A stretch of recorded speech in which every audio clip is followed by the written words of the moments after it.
Superstar Hornswoggle here, and I'm here to tell you to check. See, this is why WWE didn't let me talk. I'm not very good at it. But I'm here to tell you to check out the UNPADDED Podcast. They talk wrestling past, present, review craft beers and whiskeys. But before you do that, you let me pause for the cause for a second. Go over and check out the Going Postal Podcast. It's my podcast. It's pretty decent, if I must say so myself. So yes, while talking about the UNPADDED Podcast, which talks about craft beers and wrestling and whiskey and more wrestling, you all should check out Going Postal. That's my show.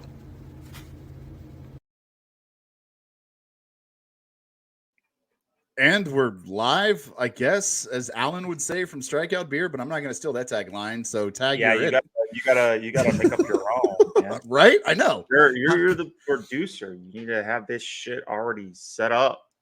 So, welcome to the first episode of UNPADDED Podcast. It's going to take a while to get used to that title, isn't it? It really is, but that's okay because I want to talk about names here in just a minute. But I got to talk about this cameo because it bothers me. And here's why it bothers me. I paid some money of my hard-earned cash that I slave all day over. I give it to Hornswoggle, who I idolize, and I don't care what anybody says. The man belongs in the Hall of Fame. And he gives us a genuine article. He gives us Hornswoggle at his peak. And then he also throws in his own podcast to the intro of our podcast. So I paid him money for basically him to throw his own podcast in on our intro. So that's awesome. You know, it is what it is. It is what it is. So I am Whiskey Pro. With me is going to be Bruce. We've striked up quite a bit of a friendship over the last few months. I can't tell you exactly where it started. Try a year, man. Has it been a year already? It's been a year. Wow. Because you and I were talking around the time last year at last year's birthday party, but you were unable to go to, I think you had some kind of other prior commitment, but you were unable to go to Three Nations Brewery. Where Rapid Dave went, Lizzie went, all sorts of other people. Okay. Yeah, so it's been about a year. Okay. And somewhere along the lines, you say Strikeout Beer. I've been told Grumpy Grizzly's Twitch stream. I don't know where it was that happened, but you and I struck up a conversation about a possible podcast about wrestling because we're both huge wrestling fans. And it kind of became this ongoing running joke, and I've been wanting to get back into it. And, I'm still kind of toying with bringing back Just Be a Dad. I mean, it's in the works. It's slow. It's a slow moving process, right? I mean, we're dads, we got things going on. Yeah. But the wrestling thing, man, is just, I met Rapid Dave and Allen during the pandemic. I met you about a year ago. I'm not a big beer drinker. I've never been a big beer guy. I can't come home and just crack open a cold one after a long, hard day and go to drinking beer. That's not who I am. But I've come to appreciate craft beer. So, and beer burps, apparently, because that's a thing. But no, I really started to enjoy it. And I was like, man, I want to talk wrestling. But, and everybody's got their own, podcast, whether it's knitting or arts and crafts, wrestling, beer, whiskey, video games, you name it. There's a podcast for everything. And I'm like, yeah, how are we going to stand out? Well, it's me for one. So there's that. I mean, we all know how not entertaining I am. But I really am starting to kind of come around to craft beer a little bit. And we got to talk about the beer we're drinking tonight. But before we do that, Bruce, I tell the people a little bit about who you are. I am the resident drunkaholic. Really, that's all I do is nothing but craft beer. Travel all around the nation, visiting different craft breweries.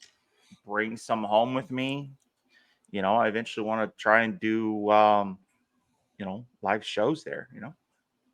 I'm down for that. I'm totally down for that. Oh yeah.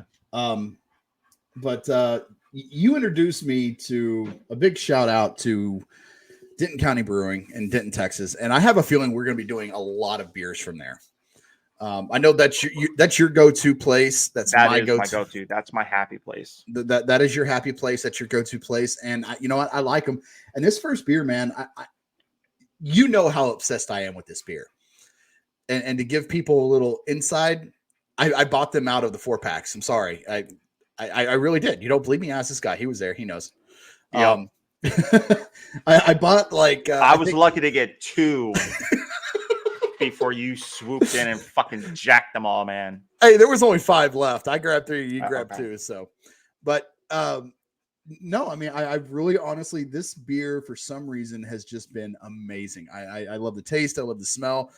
You know, when you talk craft beer, right, you talk about your palate. And I never really understood what people meant when they talked about their palates. It's like your taste buds, I guess, is another way of putting it. And but this one, man, orange mango. It's called Long Time Coming, and it is amazing. I'll try to hold it up to the camera. I don't know how well y'all can see that. I'm working on getting better lighting in here. I got to get me a ring camera at some point. But yeah, this is the can. Now, I absolutely love this beer. I can't get enough of it. I've actually almost finished one. I'm fixing to have to grab me another one here in a second. But I absolutely love this beer. It's delicious. It's not real potent. It's not bitter. It's got kind of a sweet, fruity taste to it. Which well, most Berliner Weiss are they're not really considered sours. It's like a fruited sour. You know what I mean? Right.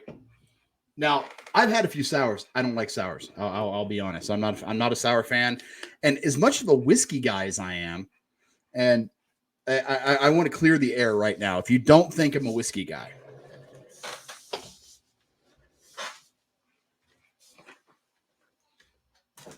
bear with me. So here it is. Bruce, I know you know this bottle well. Is that the Witherspoon? This is the Witherspoon. Let's go. Now, this is called Old Fashioned. This is one of their cheaper, sweeter whiskeys. I drink this if I play video games. I have a points redeem where I can chug whiskey. Now, and before anybody gets your panties in a twist, I don't go on there and just chug a whole bottle of whiskey. I don't do anything crazy. I don't do anything stupid. I've got kids. Yet. But I love this sound. Is there any better sound than this? I love that cork popping on the bottle. But here's the Witherspoon. Cheers. Smooth as can be. Smooth as can be. The bottle. I can't do straight that. from the bottle. I am the whiskey pro for a reason. Don't try this at home, kids. Stay in school. Don't do drugs. But no, man. In all seriousness, you know, for being a whiskey guy, I'm not a dark beer person. I can't do dark beers. I do a dark beer, I'm gonna upchuck it. That's just how I am. But whiskey, nothing. I dabble in scotch. I'm not a big scotch guy. I got to be in the mood for it, right? Get me a cigar, sit down on a lounge somewhere, get some jazz music playing. You got to romance me a little bit. What can I say? But the other thing I want to talk about, the main reason why we're all here, is wrestling. Yo. Myself, I haven't really kept up too much with the product. And I will say this, first episode, I'm going to lay it on the line so nobody can come in and say, well, you stole it from this or you stole this from that person. I take a lot of my information from 2 people in the business, Paul Heyman and Bubba Ray Dudley, better known as Bully Ray Dudley. And there's a reason for that. Paul Heyman, number one, regardless of what he said a few weeks ago with Stephen A. Smith, he is the GOAT. That man is a genius. The guy's been around the business for decades, and he's a genius on and off the camera. He knows he has the mindset. He knows the business better than anybody. Bubba Ray Dudley is a wrestler. He's been in the business. He's wrestled. He's managed. He's done it all. He trains. He's done everything. So, yeah, I'm going to take a lot of what they say, and because I think it has a lot of merit behind it, and I think it not merit, but it has a lot of. There's a lot of weight behind what they say. Exactly. Thank you. There's a lot of weight behind what they say. So, Bruce, I'm going to let you tell the people. Give us some of the background for wrestling for you. Who are some of the guys that you like? Maybe some favorite memories you have, something like that. Oh man, dude, I started from the very beginning. I remember, obviously since it was so long ago, I remember watching the very first WrestleMania.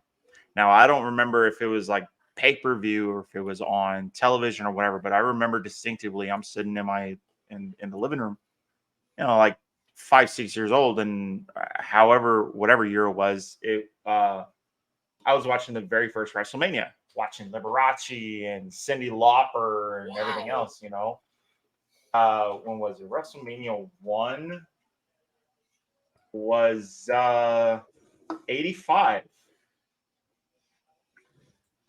So yeah, March of 85. I was 4 years old, bro. But it stood out. Oh, absolutely did.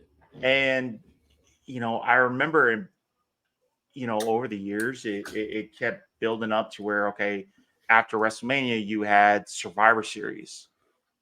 And then after a little bit of time, you had Royal Rumble and then SummerSlam. You had the core four.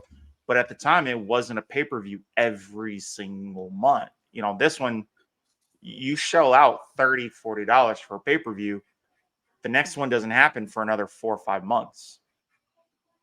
You know what I mean? So, I mean, that's where it all began for me. The Bushwhackers, Hacksaw Jim Duggan, Big Boss Man, the Mountie. I would actually try and dress up like the Von Erichs, man. Texas Tornado. I mean, going old school.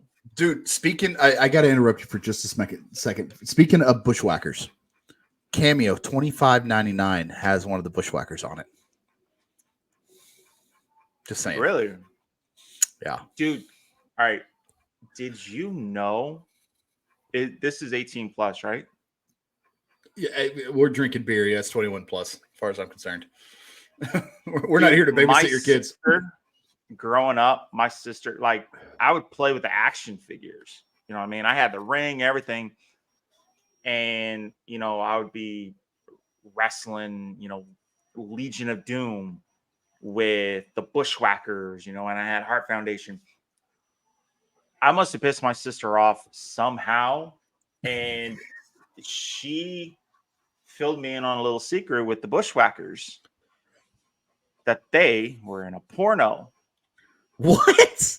They were in a porno. I didn't believe her until in my teenage years. I guess the subject came back up and she's like, yeah, look. And she brought it up. The Bushwhackers were in a porno. I'm going to have to Google that later. You know that, right? That's what I'm telling you, man. I'm telling you. So, without overthinking it, just off the top of your head, when you think wrestling, what wrestler do you think you gravitated toward the most when you started watching?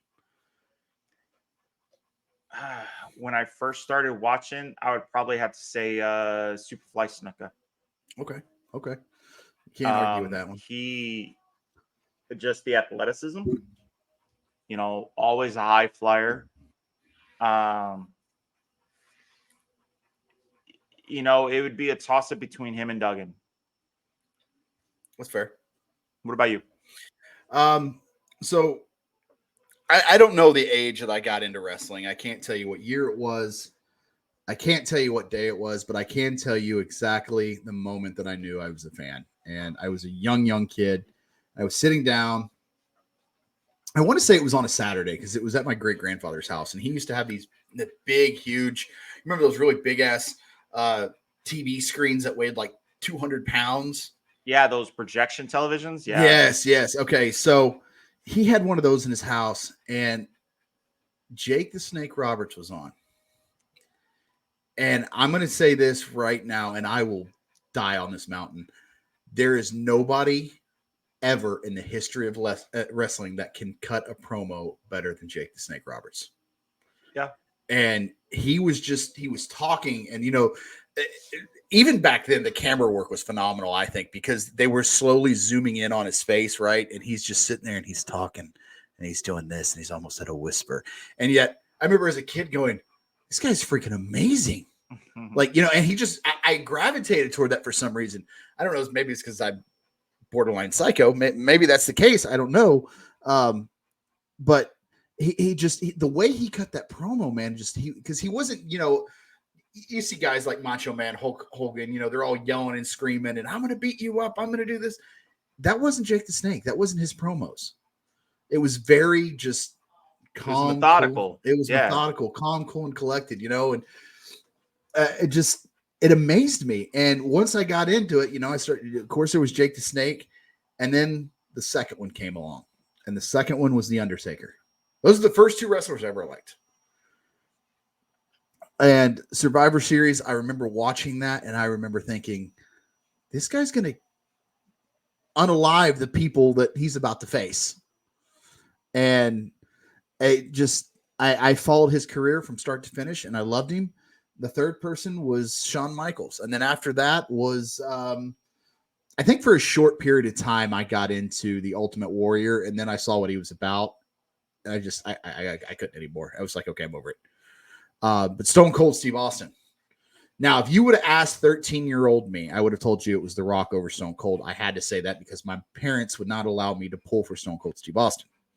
So anybody asked me back then, yeah, of course it was The Rock. No, it wasn't. It was Stone Cold. I was a Stone Cold fan at heart, and he was it. So just to kind of backtrack a little bit, it was Jake the Snake, it was Undertaker, it was Shawn Michaels, and it was Stone Cold. Those were my guys. So you got into it more in the 90s then? Right, like right. The early 90s. Right, yeah. Okay.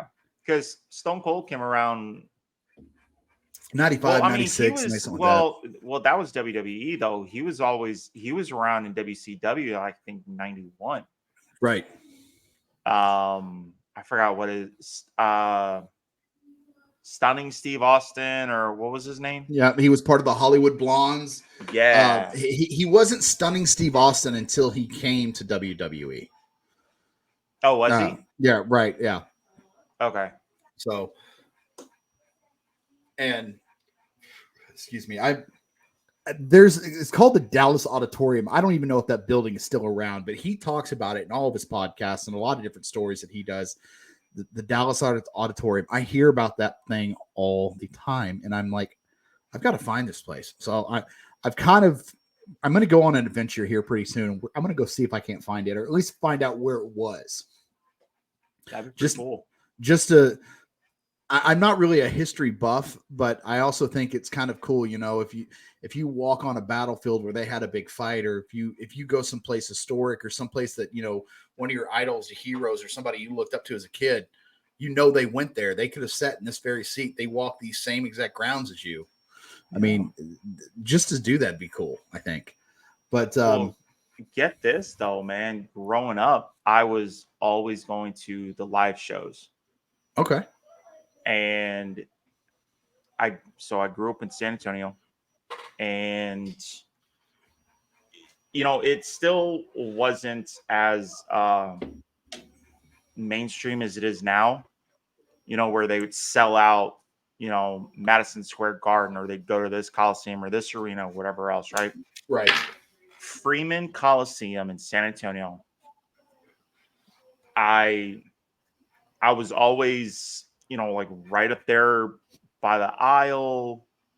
There was not a bad seat in the place. I saw Undertaker, Mr. Perfect, Shawn Michaels. Like, I saw the elite of the elite in that time frame. I mean, you didn't have to wait for the weekly shows. In fact, I think this was before they even had Raw, I think. You were familiar with these guys because of the pay-per-views, right. What I mean? And the weekly TV spots that they would do to kind of hype everything up. So yeah, I remember seeing Undertaker. That Survivor Series did nothing, man. You see him live, dude, you got chills. Yeah, I'm telling you right now. Sorry, I'm posting I'm trying to. Side note, I was horrible with Just Be a Dad. I'm just gonna say it. I never posted. I didn't keep up with the social medias. I never did anything with it, and I learned from my mistakes. I'm trying to do better. So if you see me like zoning off for a minute or messing with my phone, I'm not texting anybody. I'm not I seriously, I'm doing stuff for our socials, trying to I keep up gotcha. with the times. But man, I experienced Undertaker's entrance twice.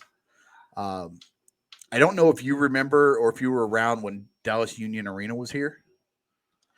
I was not in Dallas when I guess around that time. I didn't come to Dallas until 98 or 99. Okay, yeah, because I think Union Arena was demolished in like 96 or 97. Okay, but anyways, Union Arena was the place. It was the American Airlines Center of the 90s, if you will. And Union Arena, I went to go watch, and it was a pay-per-view. And Undertaker, I guess, made a quote-unquote unexpected appearance. He didn't fight anybody, but he showed up. But I remember when his music hit, that place erupted. And I think I know which one you're talking about. In Your House 13. Might have been. It might have been. But you hear, I think it's an overused word in sports entertainment, wrestling, whatever you want to call it. Electricity. And you could feel the energy and the electricity in that place. It was off the charts. Oh, That place erupted. And I was just beside myself as a kid going, holy crap, this is amazing. And then The Rock came out and he fought somebody. And then I think Chris Jericho and Triple H at that time were having a feud. But I remember seeing some of those superstars come out when their music would hit. And it was just like, I couldn't believe it, because here are all these strangers that have gotten together to cheer for their favorite wrestler. And then, a house full of 50,000 people and they're all cheering for the same guy. I mean, come on. It doesn't get much better than that.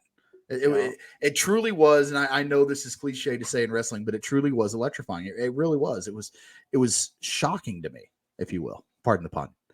But, I absolutely love it, man. And I'm so glad we got to do this. I've got a lot of fun things already kind of festering in my head. I mean, we're on episode 1 and you and I are already talking about doing live shows.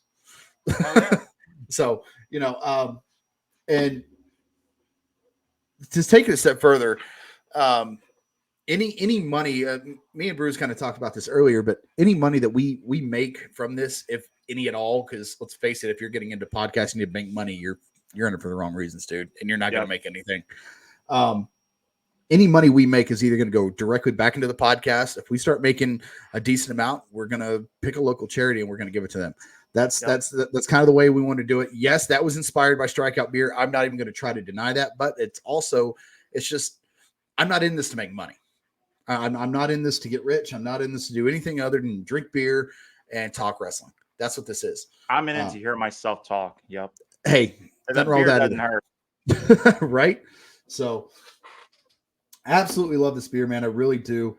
I guess, is it too early to give it a rating? Should we wait till later in the show to do that? Oh, you already know my rating. Give it a rating. All right. So here's how our rating system works. I'm going to read a direct quote from Bruce earlier. He sent me a text message. He goes, make it simple. We can do 1 to 5 in pints. So this beer for me, our first ever, episode 1, gets 5 pints out of 5. 5 pints. Yep. Cheers. Cheers. So, yeah, I don't think we can top that beer. I really don't. It truly is. In all honesty, I would. So they have a lot of great ones. Don't tell me that. Don't tell me that. They have a lot of great ones. The brewery is just absolutely phenomenal. So they have a salted cucumber variation, which it had to grow on me a little bit.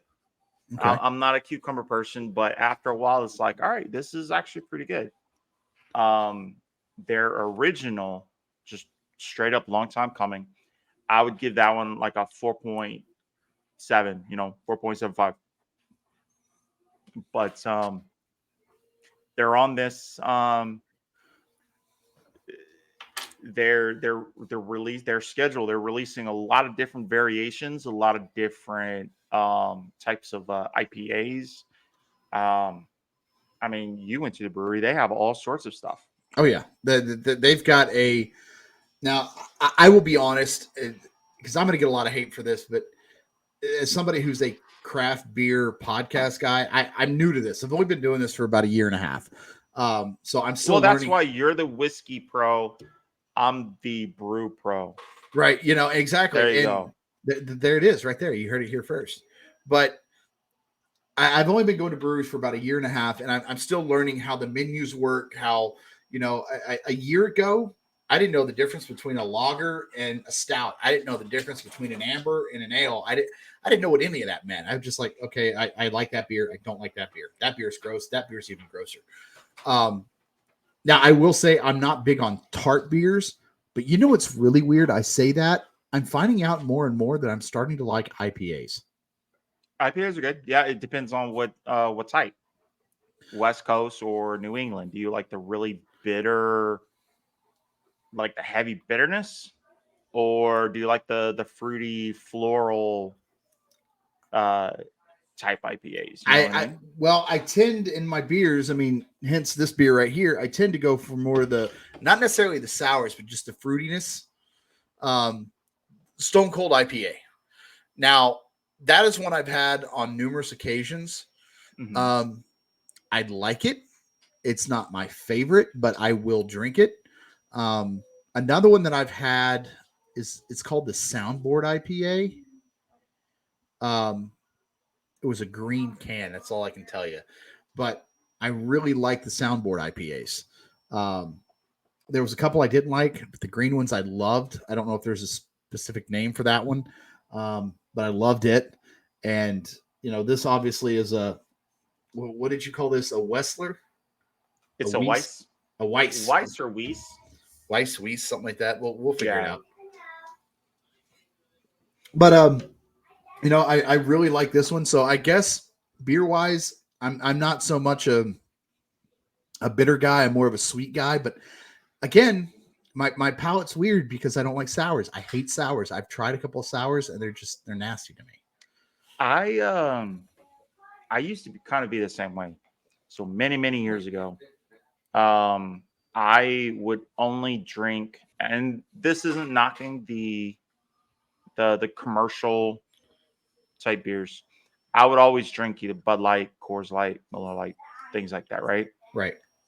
And I had a friend, his name was Sean, and he would do nothing but IPAs. He drank nothing but craft beer. And, we'd go to different breweries and everything else, and I would always drink the really light blonde beers because that's what I was familiar with. Right. I tried a couple of IPAs, but it was the West Coast IPAs where it's really, really bitter, and I couldn't really stomach it. After a while, dude, I found an IPA that it just clicked. It was a New England IPA. I think it was from St. Arnold out in Houston. And it was the very first IPA that I ever liked. And, it just developed from there. From then on, I was doing nothing but IPAs. I still do it, and that transition to porters and stouts. And now there's not really a type that I won't drink. I'll try it. I may not like it, but I'll give it a go. And see, there's been a few times where I've gotten a wild hair up my butt, and I'll go out there, to Kroger or Albertsons, take your pick, any grocery store that does like the, mix your own 6-pack. Yep. And I'll go out there and I'll grab some of the craziest combination of beers. I'll grab a seltzer. I'll even grab a cider. I'll grab a stout. I'll grab an ale, and I'll try them one by one. And it's funny because when I do that, I don't find anything I like. But when I go to a brewery for some reason and I sit down, and I pay attention to the menu, I can actually find something that I like. I've been to Three Nations a handful of times, and they've got a couple of IPAs I like. Now, I can't tell you the name of them because I've only had them like once. But Three Nations has got a couple of IPAs that I've had that I liked. They had one IPA that I couldn't stomach, and it wasn't anything that they did. It wasn't for me, and that's fine. I mean, you're going to have beers you don't like, right? And not to pick on any one brewery, but I know that I think is it Martin something Martin House. Yeah, I've heard that they come out with just Yep. some crazy combinations for beers. Bro, they have hot dog water, like hot dog flavored beer. Oh my god, I couldn't do it, man. There's no way. They posted it's like in the can. They what was it? It was the what's the hot dog? Fletcher's, I think it is. Yeah. So it was designed based on that, and it's really cool. Is it Fletcher's or Oscar Mayer? This would be Fletcher's, because Fletcher's is the corn dog. I got to look it up now. Okay, yeah, you got to look it up. But they also have a mayonnaise one.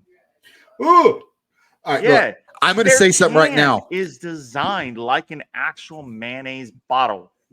Cancel culture, come after me. Miracle Whip is better than mayonnaise. Fight me. Ooh. I saw one. Well, Martin House is already doing like the pickle, like the pickle juice type. Oh, Sam's gonna love that. Okay. Hot dog. Let's see. The Martin House, yeah. Oh, this says salted. I don't want salted. Hot dog water beer.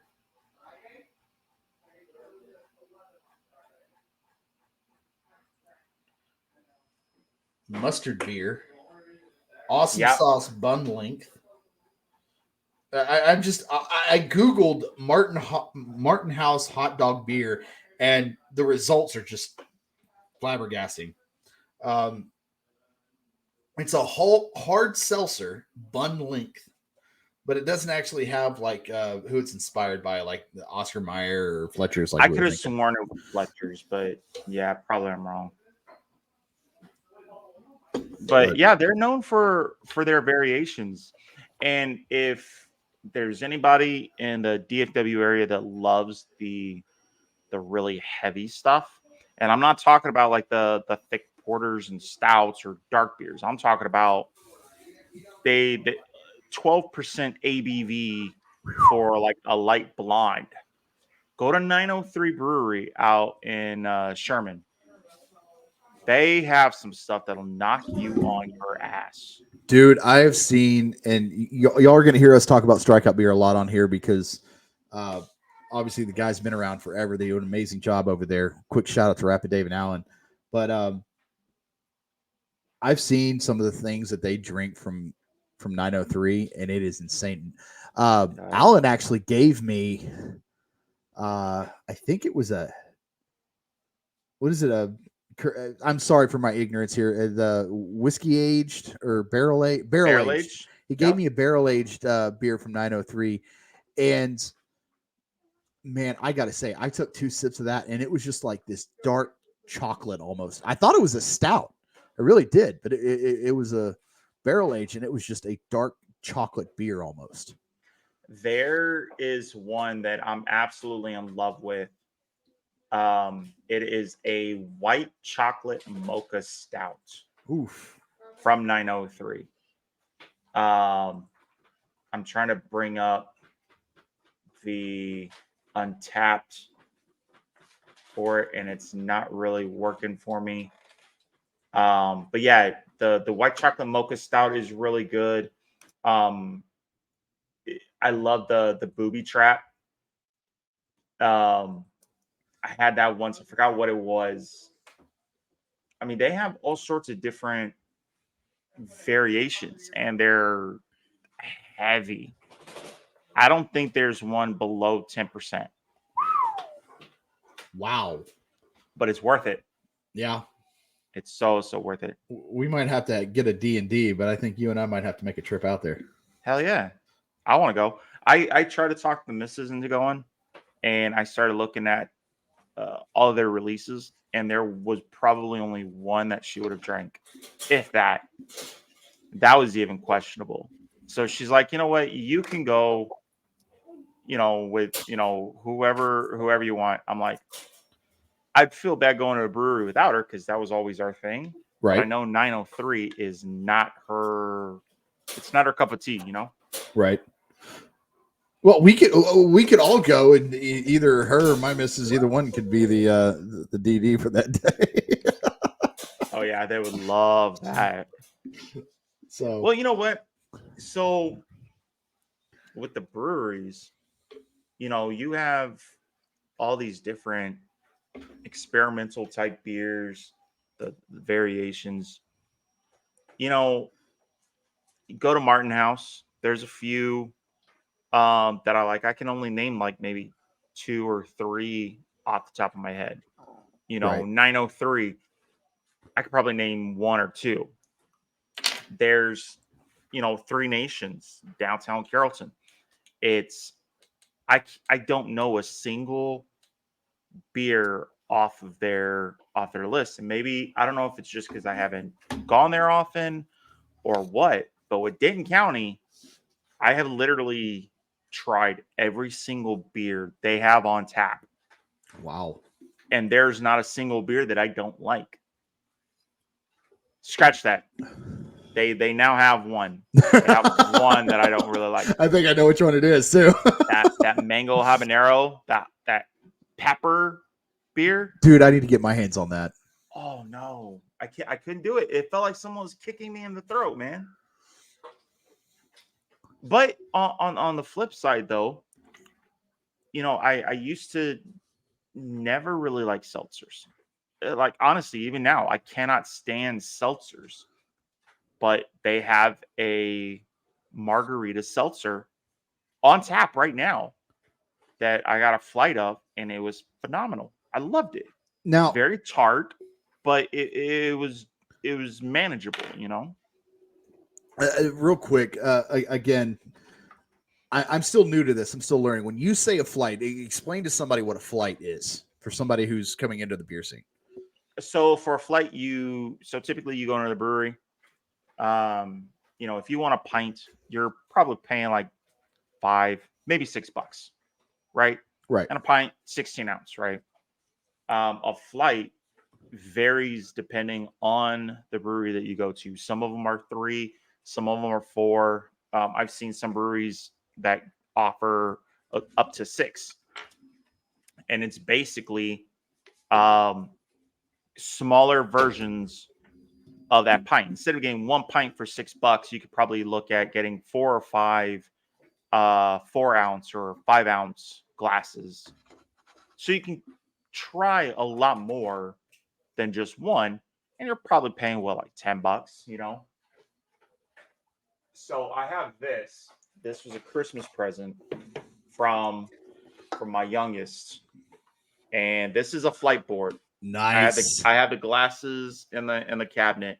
Now, but this holds 8-ounce glasses. Now, for anybody that's listening, because eventually we'll release this, it's a paddle board almost, and it's got 4 holes in it where you put your glasses in, and it holds 4 different glasses of like a sample beer. Exactly. I don't know what size that is, but it's 8 ounces. 8 ounces. That's right. You said that. Yep. I'm sorry. 8 ounces, like an 8-ounce glass, and a flight. You get 4 different, variations of different beers. Yeah. So instead of going up to the counter and be like, okay, you see a few that you like, instead of dropping, say, $12 to try just 2 beers, this one you can drop maybe 8 or 9 and try 4 different ones. Okay. What I mean? A flight is a really good idea for those that either don't know what they like, aren't familiar with the brewery, and just kind of want to sample what the flagship drinks are. or someone like me, they've had everything on tap. There's not one thing they don't like. Just have fun with it. You know what I mean? Right. And man, this is supposed to be a wrestling and a beer podcast, and I know we've spent the majority of the time talking about beer. We're but talking about beer. you We know haven't what? even Honestly, gotten to the whiskey. no, we haven't even gotten to the whiskey yet. I'm saving the whiskey. Let's break. Let's ease into this. I mean, I really want this podcast to last a long time, and I see great things for us. I really do, and I'm not saying that because I have to. I'm saying it because I truly believe that. We're going to get into more wrestling. I mean, next show, here's a teaser for you. And Bruce, I didn't talk about this with you, but next show I want to talk about Cody Rhodes and is he overrated? Ooh, see, now you leave that kind of teaser out there. I'm gonna want to start talking about it right now. No, we're gonna leave that. We still got 20 minutes in the show, but that's we have a time limit. We can go till 10 o'clock. I don't give a shit. I'm fine with it. I gotta wake up at 4:30 in the morning, man. I gotta go to the gym. Oof.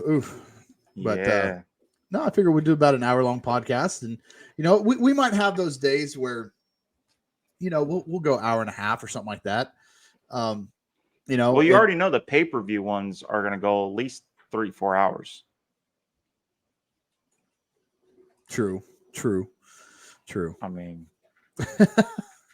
I'm up my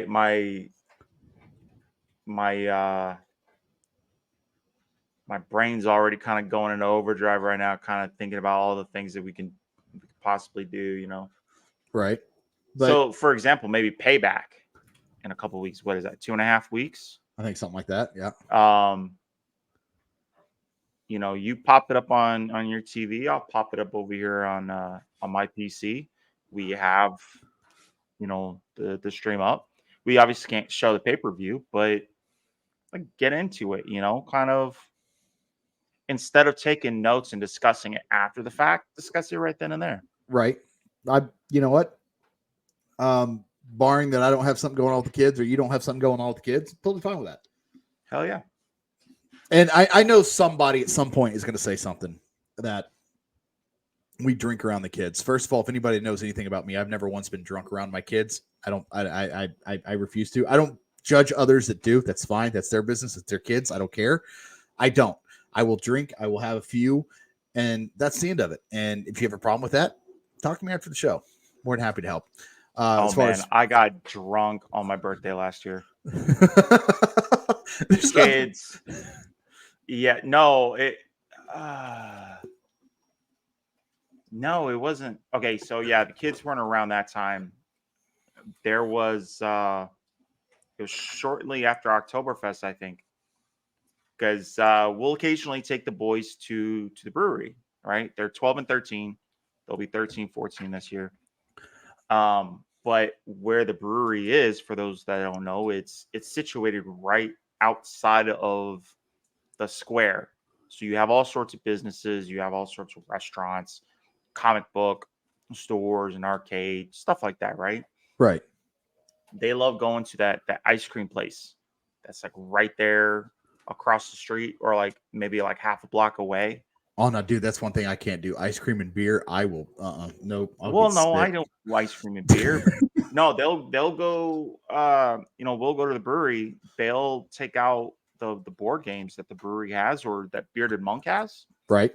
They'll start playing around, or they'll walk to the comic book store and check out the Funkos and the comics. Then they'll make their way to the ice cream place. But yeah, they've seen me drunk, I think, once. And there you go. Thought it was the most funniest shit they've ever seen. So I don't condone drinking and driving on the show. I don't condone getting drunk around your kids. I mean, obviously, in a serious note on the show, if you're drinking around your kids and you need help, stop. If you need help, go seek it out. But it's two dads that, you know, we work hard all week. We work hard all day. We come home, we have a couple of drinks. We want to talk about wrestling. We want to talk about podcasting. We want to talk about beer, whiskey. It's fine. We're not doing anything wrong. There's nothing wrong with that. But back to wrestling. I want to touch some more on wrestling. So,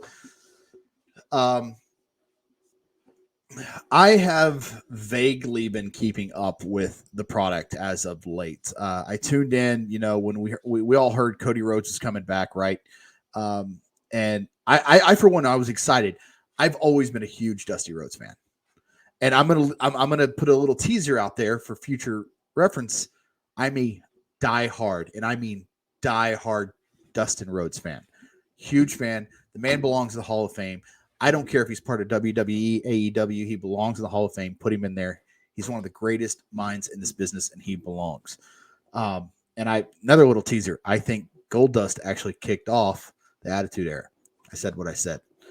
But when Cody Rhodes came back to the WWE, I was stoked. I was excited. And then we all saw what happened at WrestleMania. If you haven't, spoiler alert, he loses.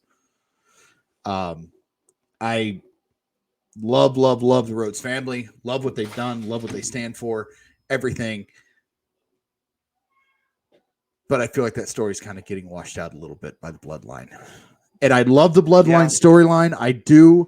Bloodline storyline is great. Paul Heyman is a genius. He is one of the GOATs in this business. I don't care what anybody says about the man. I will forever think Paul Heyman is a great business and great wrestling mind. However, how much further can you drag this out? Well, I mean, if you trust any reports and rumors out there, they plan on taking it at least till WrestleMania, maybe past.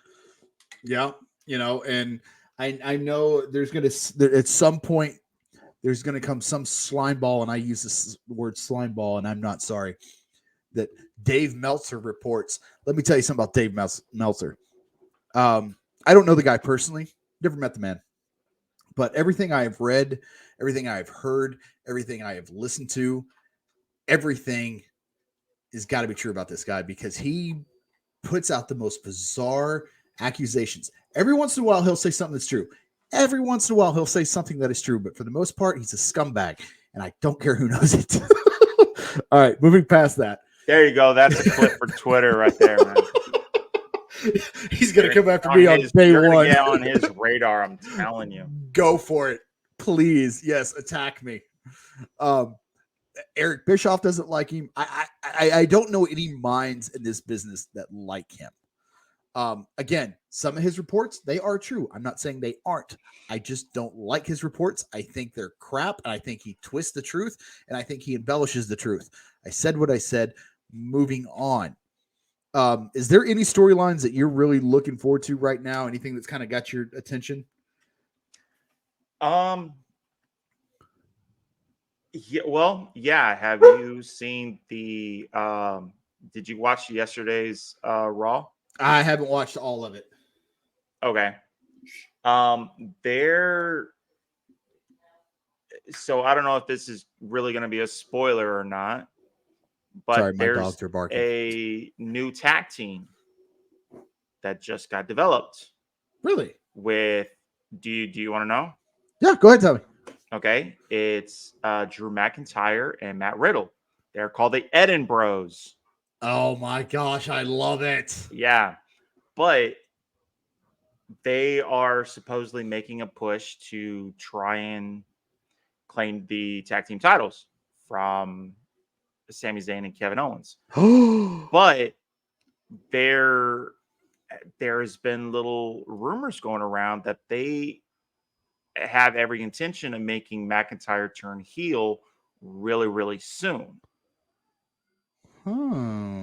So I don't know the logic behind setting up this Edinburgh's. I don't know, but that's something that I have a little interest in. Okay. Yeah, so there's been a lot of talk, and right now that's all it is. It's talk. That's the kind of the good thing and the bad thing with social media. I've heard about Bray Wyatt coming back. I've heard about Randy Orton coming back. I've heard about The Rock coming back. I've heard about Rikishi coming back. I've heard about all these different names coming back. And it kind of ruins it in the sense of you almost look forward to Randy Orton returning. You almost look forward to Bray Wyatt returning. So when you tune in on a Monday Night Raw or Friday Night SmackDown and they don't show up, you're like, what the hell did I watch for? And that's the point. And they did their job by getting those eyes on the program, whether or not they delivered to your expectations or not, they succeeded. Right. And that's the good and the bad with social media now. And I love Drew McIntyre. I love Matt Riddle. Apparently Matt Riddle has it out for Dana White, who is another one of my favorite people. But yeah, they didn't really get along back in his UFC day either. No, they really didn't. And I don't fully understand why. I'm not sure I want to know why, because I don't want that to tarnish what I think of Dana White, and I don't want that to tarnish what I think of Matt Riddle. So, but I like both of them. I like Drew McIntyre, although, again, social media came into play. There was a lot of talk of him leaving because he wasn't happy with his current push or lack of pushes, and now he's going to get paired with Matt Riddle to turn around and turn heel. Now there's been reports of Kevin Owens being hurt. So yeah, I heard about that.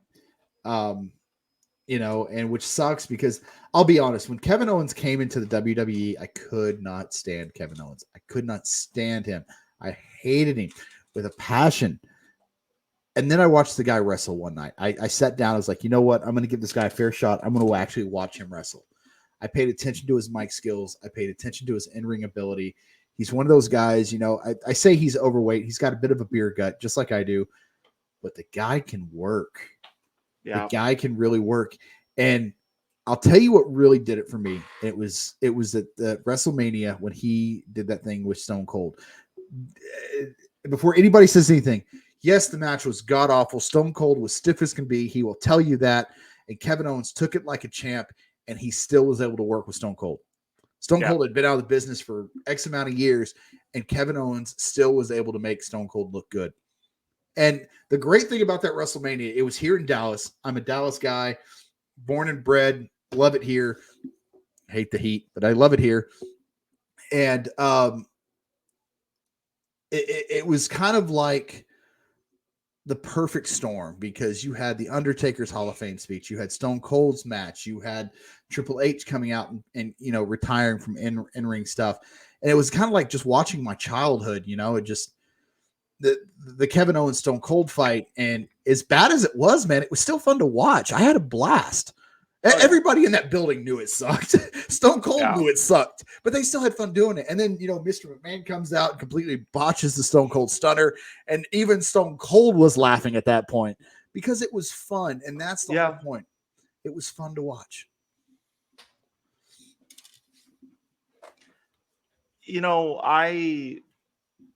I was a big fan of Kevin Owens way before the whole Stone Cold thing. I remember watching Kevin Owens back in the NXT days. Okay. When he turned heel by attacking Sami Zayn. They were a tag team partner. Or no, I don't think they were tag team partners, but they were friends in NXT. I mean, we all know they were friends in real life. Right. But, he turned heel, and it was just this massive push for him.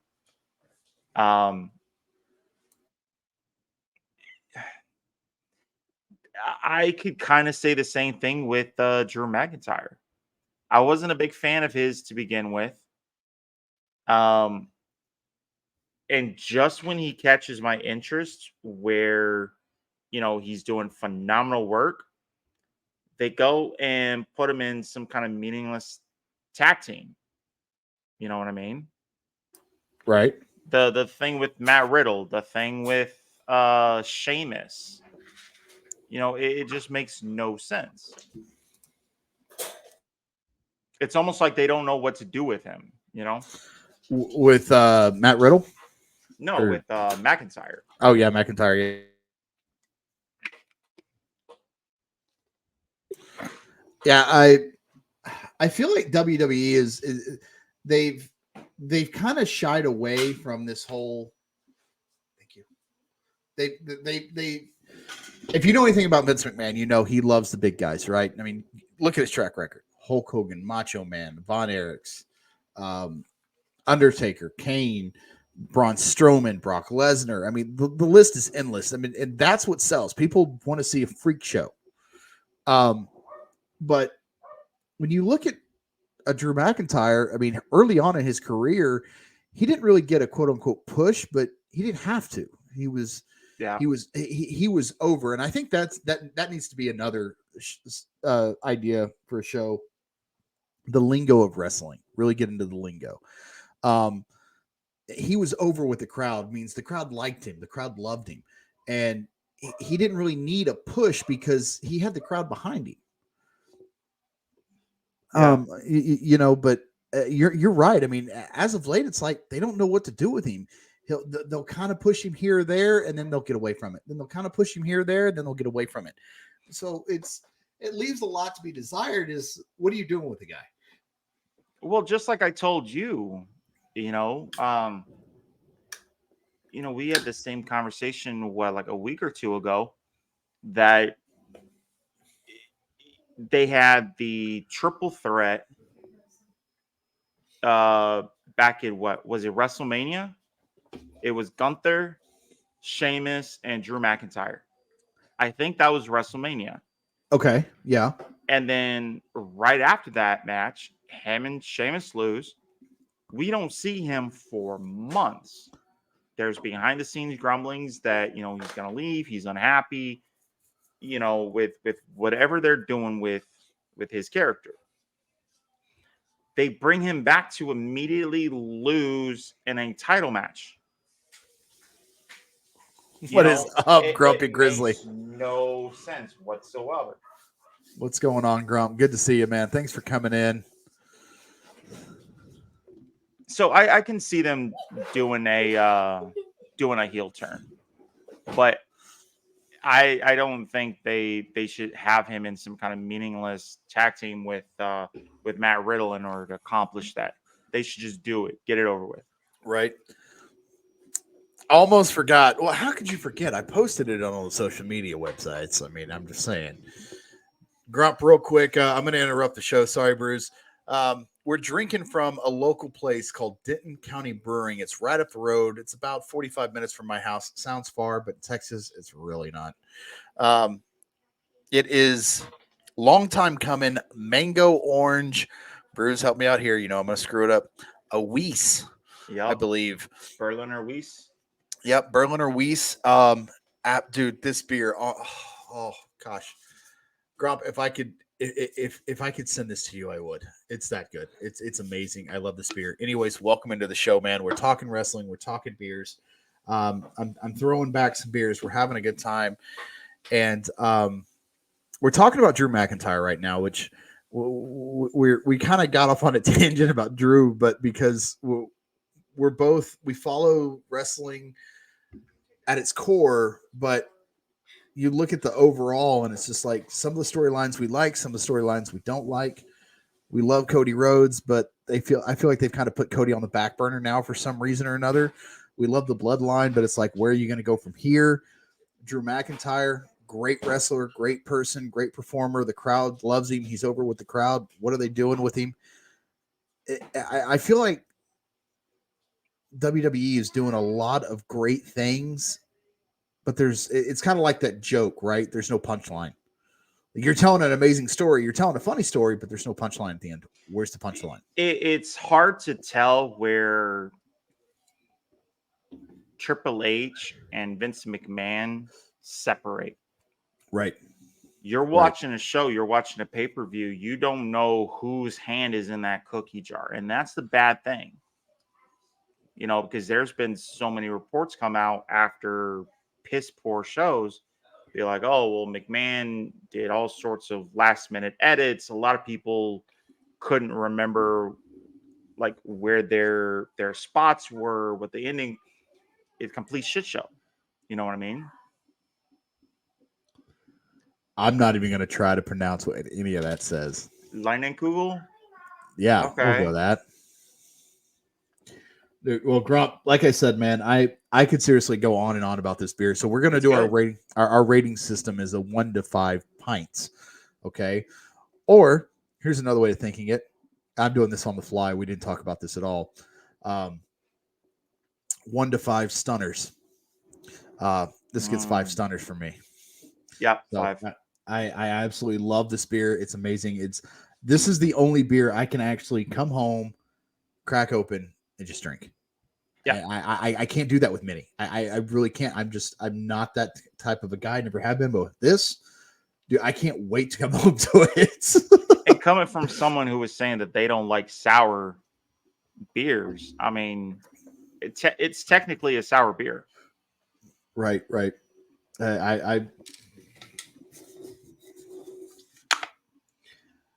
I really like this beer. That's only 3. Relax. And one of them I actually had sitting here from earlier, so get off me. But no, man, I enjoy this beer. I love this beer. This beer is great. But yeah, with WWE, it's just now I'm more of a raw guy at heart, just because I've always been a raw guy. SmackDown's hard for me to get into, and that's that old school mentality, if you will. I don't really tune into SmackDown much. But with WWE is, where are you going with Drew McIntyre? Where are you going with the Bloodline? Where are you going with Brock Lesnar? Because now apparently Brock Lesnar is left for the rest of the year and he's not coming back. Say what you will about the guy. I've actually enjoyed the new Brock Lesnar. I have. Well, we already know where they're going with the Bloodline. It's just taking fucking forever to get there. Right. You know, I would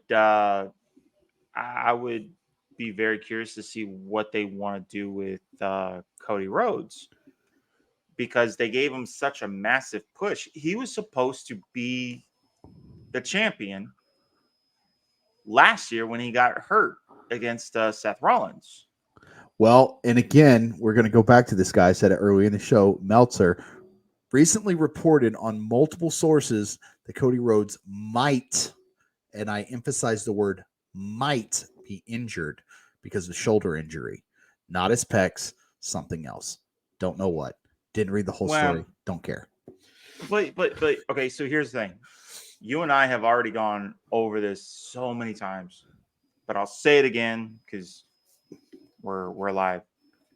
It was for the massive push that he got coming back in Royal Rumble to win it, to have a shot against Roman Reigns for both titles. He has this huge, massive push for him to lose, and now he's relegated to mid-card. Makes no sense. On top of that, to throw him immediately within 24 hours into a bullshit feud with Brock Lesnar that only lasted 3 months and didn't accomplish anything. They don't know what to do with him. Yeah, and that's what bothers me, because okay, you bring in Brock Lesnar, and look, I like the Brock Lesnar they brought in. He's funny. He's coming to his own right. He's playing to the crowd. You see him. He's coming out. He's high-fiving people. He's having fun with it. He did the whole thing with Roman Reigns, which I thought was good. It wasn't great, but it was good. They had some awesome matches, I thought. And then he turns on Cody, which now when he turned on Cody on I think it was Raw, it might have been SmackDown, but I think it was Raw. I thought it was amazing. I thought it was great. I was like, well, nobody saw that coming. That's awesome. You know, no one saw it coming, but it wasn't needed. Right. That's the thing. Now, for somebody like me, it's like, oh, that's awesome. And then I'm watching the match going, okay, but why? Because Cody's already over on the fans. He doesn't need Brock to put him over. He's already over, you know, which again, like you said earlier, who's pulling the strings here? Triple H or Vince McMahon? Yeah. Or is it a third party? Could be a third party. We don't know. But, and that's the great thing about it is who's pulling the strings, who's calling the shots here, and why have a 3-month long feud with Brock Lesnar when you have somebody who's already over, who you pretty much already told the fans, yeah, this guy's going to end up being the next guy. He's our guy. And then you have this thing with the Bloodline. Again, great storyline. I love it. I do, but it's got to have an end. Where's the punchline? Please give us the punchline. That's what I'm asking for. Okay, so when Roman Reigns first came around, I never really liked him. I always gravitated towards Seth Rollins. We're going to do a whole show about Roman Reigns. Nice. When the Shield broke up, when Roman Reigns started doing his solo act, it was his constant feuds with Brock Lesnar and The Undertaker and everything else. WWE pushed so hard for him to be the new face, the new baby face of the company. No one ate it up. They turned on him more. They all wanted him to be heel, but it kept being force fed. He's a face. He's a face. Look, he's gonna take out the Undertaker. Oh, he's taking out Brock Lesnar. Da da da da. Right? When he's finally heel, everyone loses their shit. Right? I genuinely think the way this is gonna end, and mark it here, August 15, 2023. I'm calling it now. It's going to end with Roman fighting somebody from their own bloodline. They're going to bring back some kind of. It's not going to be The Rock as much as people want. I leave The Rock alone. Just leave The Rock alone. Leave him alone. I really, really genuinely think it's going to be Rikishi's son. He's on NXT, bro. Well, they're building him up. I genuinely think they're going to eventually move him to the main roster because Roman Reigns is already taking out the Usos. He's already having friction with Sikoa.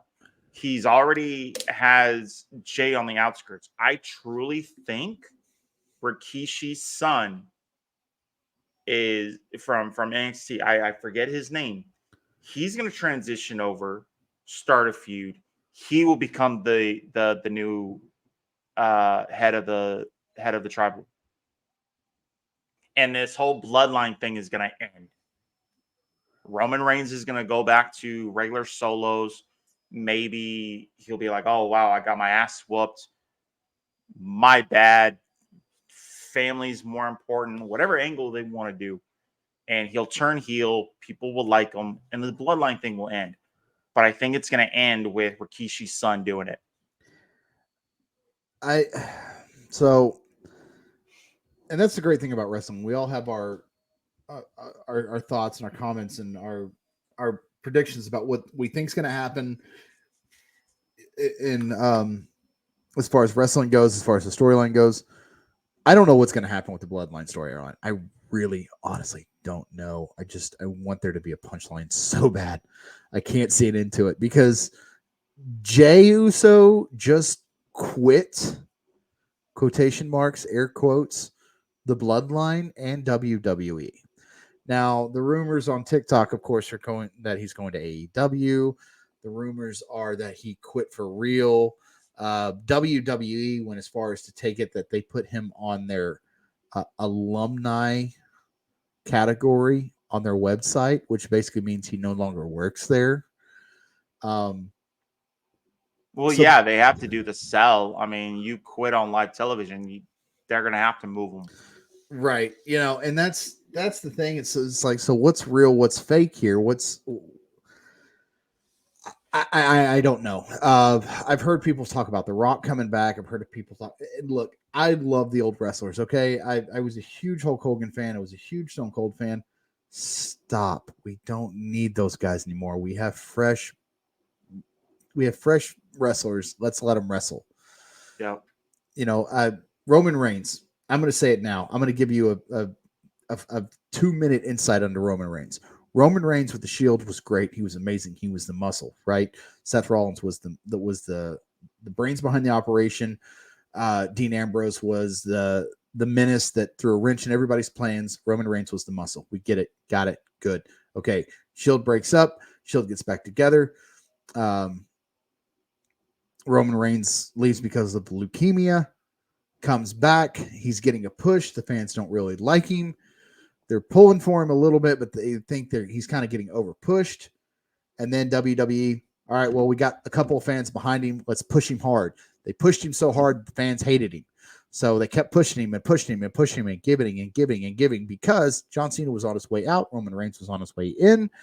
Lo and behold, Roman Reigns turns and goes heel, and Cena's no longer with us. So now you've pushed the fans away from Cena, got them divided between Roman Reigns, half like, half don't like him. And now you're at a point where Roman Reigns is heel, and guess what? Fans are tired of him again. Yeah. Is that really Roman's fault? I don't really think so. I think WWE pushed him way too hard. I think they tried to sell him way too much. I think Roman Reigns as a person is great. I think him as a wrestler is amazing. I think him as a promo guy is he's okay. Overall, I'll give him a 4 out of 5. His promos to me they don't stick. That's my issue with Roman Reigns. The problem with the Bloodline is, again, I feel like the Bloodline is just dragging on. Dude, get to the point. And I know what everybody's going to say. Triple H said it best. Wrestling story never ends. I understand that. I get that. But to a point, it does. It really, honestly does. Get to the point. It's been 2 years now? 3 years. Go back and watch. I don't know what pay-per-view it was, but go back and you watch that Sami Zayn Roman Reigns fight. Amazing storytelling. That was Backlash. Okay. Yeah. No. It was amazing. I loved it. I was captivated by what I really was. I was a fan going, oh my God, I love this. I love this. I love this. There wasn't 15 minutes of wrestling. There was a story being told. Hell, there was 5 minutes before the match even started. People were chanting and cheering and, going on and on. And it was slow. It was methodical. It was right up my alley. And I loved it. There was a story behind it. And then Sami Zayn lost. And I'm like, okay, now what? And that's the point, though.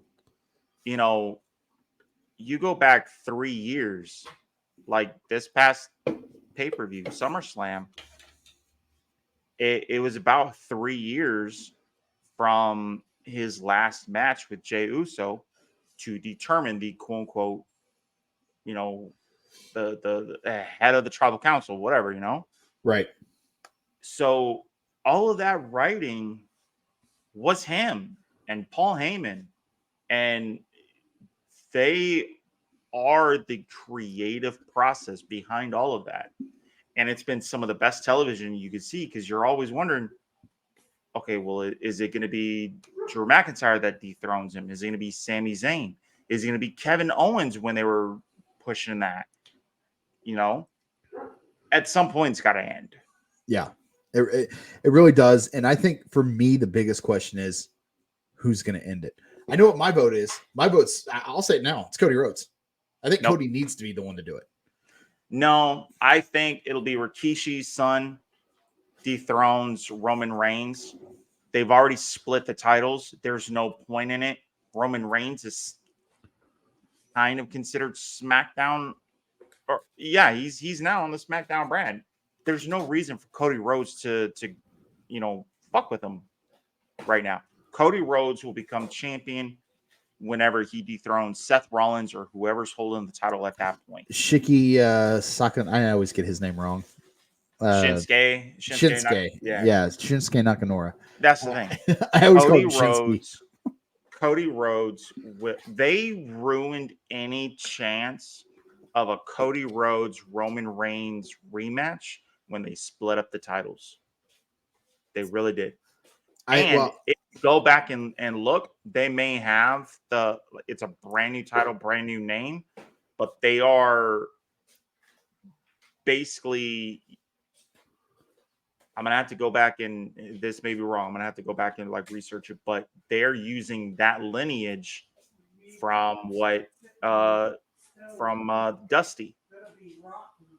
It makes sense for that to be the title that Cody Rhodes will eventually win, not the one that Roman Reigns is currently holding. I think Universal. It was never the Universal. It was always the heavyweight one. I think the biggest thing that they missed out on was having Cody win it from Roman, just because I think they missed out on it, but I think they did it for a reason, because part of it is, Dusty Rhodes, the performer and the wrestler, wanted that story to go on forever because the story never ends. However, the other point to that is it's got to have a punchline. Get to it. But if you have Cody beat Roman, where do you go from there? Because now Cody's the face of the company. Roman's the bad guy. Bad versus good. Good wins every time. What are we going to have, like a 5-year feud between Cody and Roman, just running the business back and forth? Nobody wants that. Wrestling fans are smarter than that, but then again, here we are 3 years later. We're still talking about the bloodline and how Roman Reigns is quote unquote. They could have still done the whole Jey Uso Roman Reigns split, whether Cody Rhodes won or lost. They really could have. Oh, you're right. They could have. Jey Uso. I mean, because think about it. Right after WrestleMania, the Usos lost the tag team titles. And there was already that friction between Jey Uso and Roman Reigns. So had Roman Reigns lost at WrestleMania to Cody Rhodes, they could have still continued that train of thought to have Jey Uso wrestle Roman Reigns. It was never about the titles for Jey Uso and Roman Reigns. It was always about your status. They wanted to be the tribal leader. You know what I mean? So they could have done all of this stuff without the universal title that Roman Reigns is holding. Grumpy, I'm going to say this right now, and I want you to listen to me. Come here. Come here. If Dom beats Roman, then I am convinced that the WWE is doomed. You leave Dom alone, bro. I can't stand him. I'm really honest. I cannot stand Dom. I don't like Dom. The only one I like is Finn Balor. That is it. Rhea Ripley is a great performer, but her promos suck. I said what I said.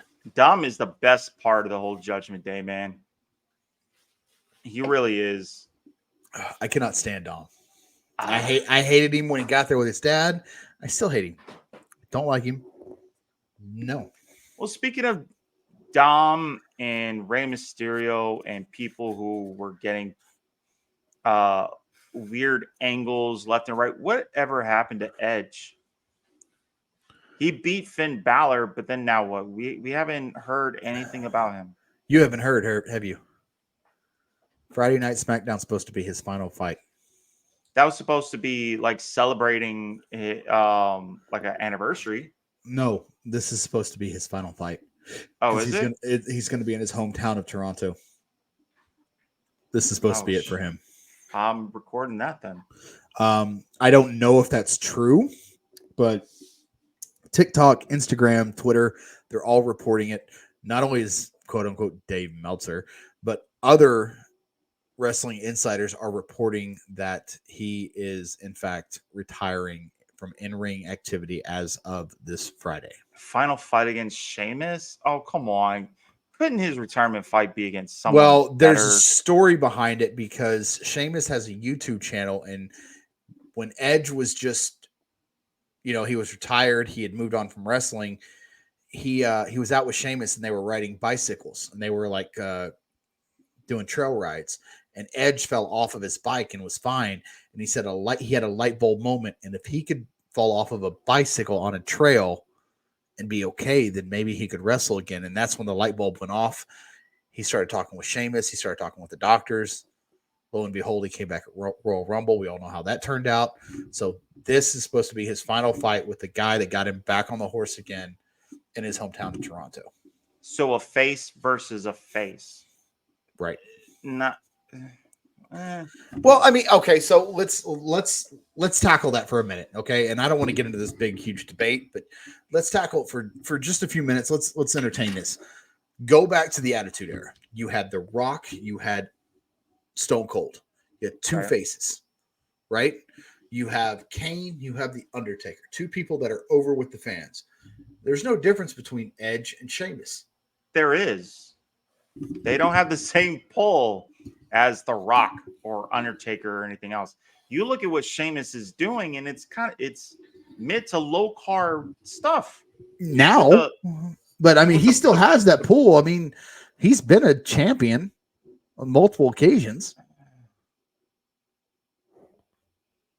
If he's gonna retire against Sheamus, fine. Obviously, nothing I can say is gonna change that. I would actually prefer it to be against Rey Mysterio. If you're gonna do a face versus face, Rey Mysterio is a much higher caliber than Sheamus. I don't disagree with that. I don't disagree with that at all. And the fact that they're friends. Rey Mysterio, wasn't Rey Mysterio his first match back though? Well, his first match back was the Royal Rumble. Was it? Mm-hmm. Okay. I would still say, because they flirted with that a little bit too. When Dom turned, you had Edge kind of backing Rey Mysterio and everything else. It would make a lot more sense for him to have his final fight against Rey Mysterio. Yeah, but I'm not disagreeing with what you're saying. I'm just saying from the other side of things, from the other glass half empty type of guy, what Edge was saying in his promo, if you go back and you watch it on Raw, is that it makes sense in his mind as a wrestler and as a performer to fight the guy that got him back on the horse in the first place. Peace out, Grumpy man. Thanks for swinging in. Hey, man. Thank you so much. Grumpy Grizzly 92. If you don't know who he is, look him up on Twitch, Instagram, or Twitter, and go say hi. Also on TikTok. Oh, man. Well, and people were wondering if I'm biting my can. I bite the tops off to make a spit cup so I can put a dip in. Obviously, that's not going to work with these because these cans are insanely Dude, you need to get one of those drop tops that just squeeze the top right off. They make those? Yeah. Rapid Dave hooked me up with one. Really? Yeah. I can't do it on these beer cans, but I can do it on a Coke can. Oh my gosh. But, well, man, you know what? This has honestly been an awesome first episode. It really has. Yeah. I'm gonna download it tomorrow morning and upload it to YouTube. Awesome. And I figure, every one that we do, we'll just I'll upload it next day to YouTube. And I have Anchor, but I'll have to change the name on it so it doesn't show up on Just Be a Dead podcast.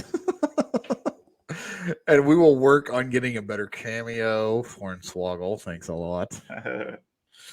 But no, man, it's been a lot of fun, and I've really enjoyed this, and it's been great. And I look forward to more of these. Hell yeah, man. So we're gonna have to coordinate to figure out what the next drink is gonna be. We will, absolutely. But for now, this is episode 1. I'm Whiskey. I'm Bruce. See you later.